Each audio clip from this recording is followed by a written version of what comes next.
Hello friends, welcome back to my channel.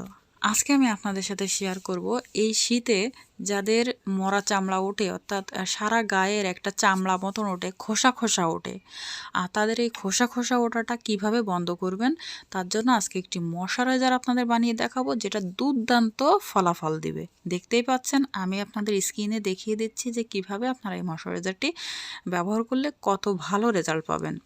আর খুব সিম্পলভাবে আপনারা এই ময়শ্চারাইজারটি বানাতে পারবেন, খুব সিম্পল। কারণ এখানে আপনাদের জটিল আকারে কোনো কিছু ব্যবহার করতে বলবো না, আপনারা খুব সিম্পল আকারে এই ময়শ্চারাইজারটি বানিয়ে নিতে পারবেন। তো তার জন্য আমি এখানে 1 চামচের একটু বেশি নিয়ে নেব তিসির জেল। আর তিসির জেল কীভাবে বানাতে হয় সেটাও আমি জাস্ট মুখে বলে দিচ্ছি, যে আপনারা তিসি যদি 1 চামচ দেন তাহলে পানি 4 চামচ দিবেন বা 5 চামচ। 1 কাপ তিসি দিলে 4 কাপ পানি দিবেন। ভালোভাবে তিসিটা ধুয়ে নেবেন। এরপরে আপনারা চুলায় 4 থেকে 5 মিনিট জাল করে নেবেন।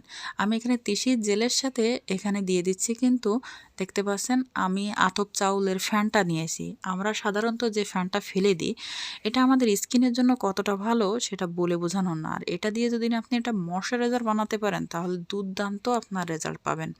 তো আমি 2টা উপাদান ভালোভাবে মিক্সড করে নিচ্ছি। তবে হ্যাঁ, এখানে যদি কিনা আপনারা চান যে আপনারা যে কর্নফ্লাওয়ার আছে, কর্নফ্লাওয়ারটা ব্যবহার করবেন, সেটাও করতে পারেন, বাট আমি করলাম না। কারণ আমরা জানি যে আমাদের ফ্যানটা কিন্তু আমাদের স্কিনের জন্য খুবই ভালো।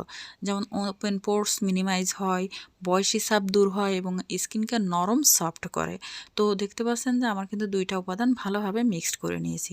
এখানে কিন্তু আমি আরও একটি কথা বলে রাখি, এটা কিন্তু আপনারা ময়শ্চারাইজার হিসাবে ব্যবহার করবেন। জাস্ট আপনারা দেখো, যখন আপনাদের স্কিনটা টান টান লাগতেছে তখন ব্যবহার করলেন, সকালে মুখ ধোয়ার পরে ব্যবহার করলেন, বা রাতে ঘুমাতে যাওয়ার আগে আপনারা এটা ব্যবহার করলেন, বা ব্যবহার করে কিছুক্ষণ রেখে দিয়ে তারপর আপনারা ধুয়ে ফেলতে পারেন। এটাও করতে পারেন। তো জাস্ট আমি এখানে যেটাই আমি কৌটায় স্টোক করতে পারবো সেরকম একটা কৌটা নিয়ে নিয়েছি।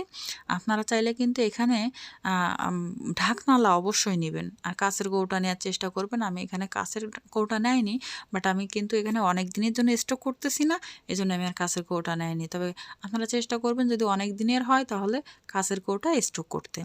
তো এখানে দেখতে পাচ্ছেন যে আমি কিন্তু একটা ছোট্ট একটা কৌটা, অর্থাৎ আমি 1 থেকে 2 দিন হয়তো বা হবে।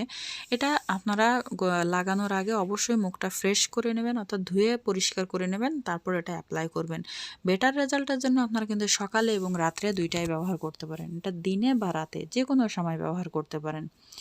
এমনকি এটা ব্যবহার করে কিন্তু বাহিরে যাবেন না, এটা ব্যবহার করে বাসাতেই থাকবেন।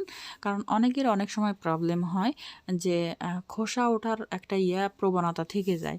আর যাদের দেখবেন, যদি আপনাদের দেখেন যে স্কিনের খোসা খোসা মতন উঠতেছে না, তাহলে কিন্তু অবশ্যই এখানে অলিভ অয়েলটা দিয়ে নেবেন। হালকা 2-1 ফোঁটা অলিভ অয়েল দিবেন। আমি এখানে অলিভ অয়েল ঠেল কিছুই দিচ্ছি না, কারণ আমার এটাতেই কাজ হবে। তো আমি হাতে লাগিয়ে দেখাই দিচ্ছি যে কিভাবে আপনারা অ্যাপ্লাই করবেন। তবে যাদের দেখবেন যে এখানে আর একটু খোসা খোসা ভাব উঠতেছে, তাহলে তারা এখানে অবশ্যই কিন্তু অলিভ অয়েলটা ব্যবহার করবেন। 1 থেকে 1.5 চামচ অলিভ অয়েল নেবেন, নিয়ে এর সাথে অ্যাড করে দেবেন। তাহলে আপনাদের ওই ভাবটা থাকবে না। আপনারা দেখতে পাচ্ছেন যে আমি হাতে কিন্তু এটার থেকেই 2 ফোঁটা মানে একটুখানি নিয়ে হাতেই করেছি। হাতটা কিন্তু একদম নরম সফট, মানে গ্লিসারিং দিলেও যেমন হবে সেরকমই। আপনারা চাইলে কিন্তু এখানে গ্লিসারিংও ব্যবহার করতে পারেন। যেহেতু হালকা শীত পড়ে গেছে, গ্লিসারিং আপনাদের স্কিনের জন্য খুব ভালো কাজ দেবে, ফাটা ভাব দূর করবে, নরম সফট রাখবে। তো সেই ক্ষেত্রে এখানে কিন্তু আপনারা গ্লিসারিং ব্যবহার করতে পারেন, বাট আমি গ্লিসারিং ব্যবহার করিনি, অলিভ অয়েলও ব্যবহার করিনি। তবে আপনারা করতে পারেন আপনাদের স্কিন টাইপ অনুযায়ী, কারণ কার কোন স্কিন তা তো আমি জানি না। তো সেই জন্যই বললাম যে আপনাদের স্কিনে যদি মনে করেন যে এটা ব্যবহার করার পরেও আপনাদের খোসা ওঠা ভাবটা দূর হচ্ছে না, তাহলে সেই ক্ষেত্রে এখানে আপনারা অলিভ অয়েলটা ব্যবহার করতে পারেন আর কয়েক ফোঁটা গ্লিসারিং ব্যবহার করবেন। তো ভিডিওটি যদি ভালো লাগে তাহলে অবশ্যই একটি লাইক দিবেন, চ্যানেলে নতুন হলে চ্যানেলটি সাবস্ক্রাইব করবেন, পাশে থাকা বেল আইকনটি অবশ্যই প্রেস করে দেবেন। আর এরকম নতুন নতুন ভিডিও নিয়ে আমি আবারও হাজির হব।